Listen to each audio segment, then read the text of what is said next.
Hello children of class 6, welcome to our e-learning class. Today we will read the second chapter of our this book, though I know you don't have the book with you, Social Science, Social and Political Life 1. So the book you are not having, you just listen to me properly, that will only serve the purpose. Diversity and discrimination, this is the name of our second chapter. In the previous chapter, we have discussed the meanings of diversity. Sometimes people who are different from others are teased, laughed at, or not included in a certain activity or group. This is our habit. We do like this. If we see somebody who is somewhat different, we tease or we love to tease, we love to laugh at. We don't include him or her in our friend circle. But when the same thing is repeated with us, at that time we feel somewhat disheartened. We try to cry, we feel helpless, we become angry. So why we do like this? Have you ever wondered why this happens? In this chapter, we will try and explore how such experiences are related to the society we live in. We will look at how they are connected to the inequalities that exist around us. Difference and prejudice. There are many things that make us what we are. That means with our habits or with our features, people can describe us, like how we live, the languages we speak, what we eat, where, the games we play, and the things we celebrate. So if we come to know about all these things of a person, then we can describe him or her. All of these are influenced both by the geography and history of the place where we live. Quite natural. The people who is, the person who is living in Jammu and Kashmir will have some sort of different food habit and will also wear something different from a person who is living in Kerala. Their food habits and their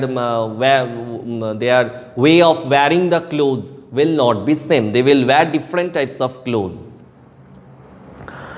You will get an idea of how diverse India is if you look even briefly at the following statement.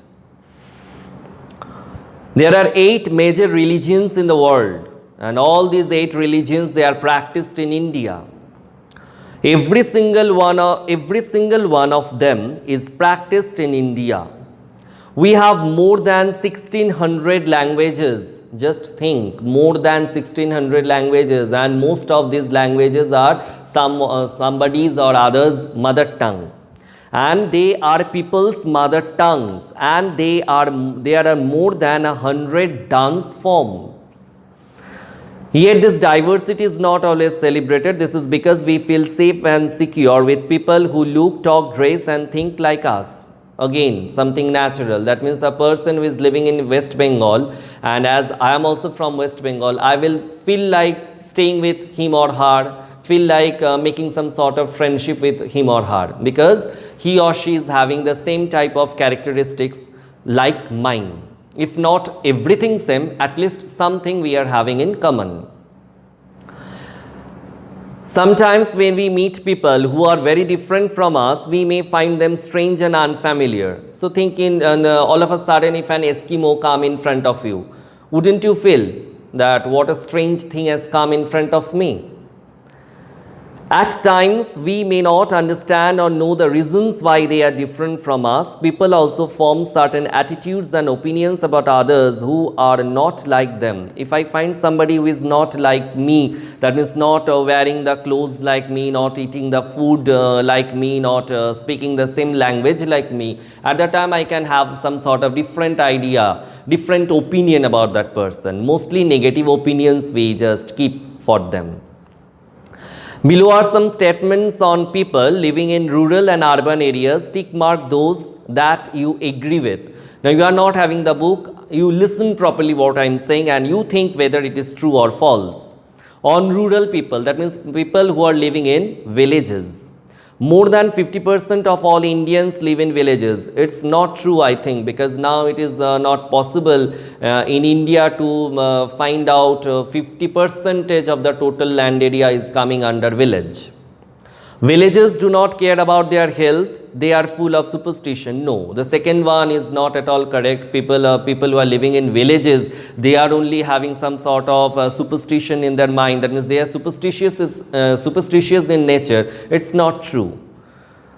People in villages are backward and do not like to use modern agricultural technology. Absolutely wrong, because they are opting for the modern agricultural technologies.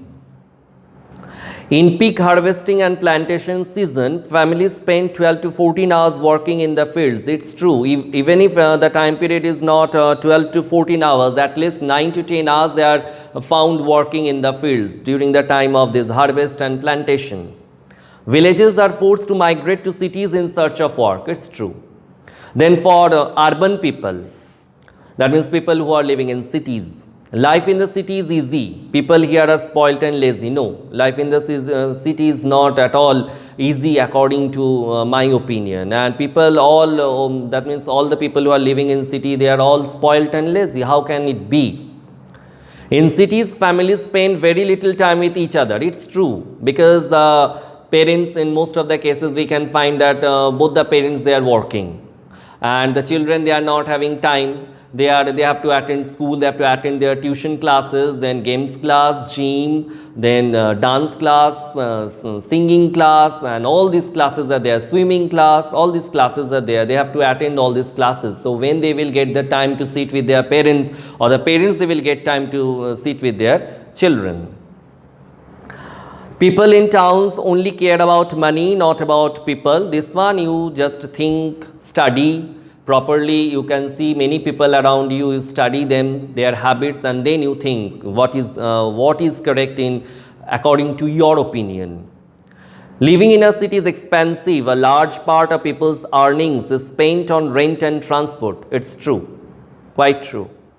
City people cannot be trusted. They are cunning and corrupt. Absolutely wrong. Because how can it be like that only the city people, they cannot be trusted? How can it be like this, that city people only are cunning and corrupt? Okay children, so we have completed up to this part today. In our next video, we will proceed with the next part of the chapter. Till then, stay well. Bye.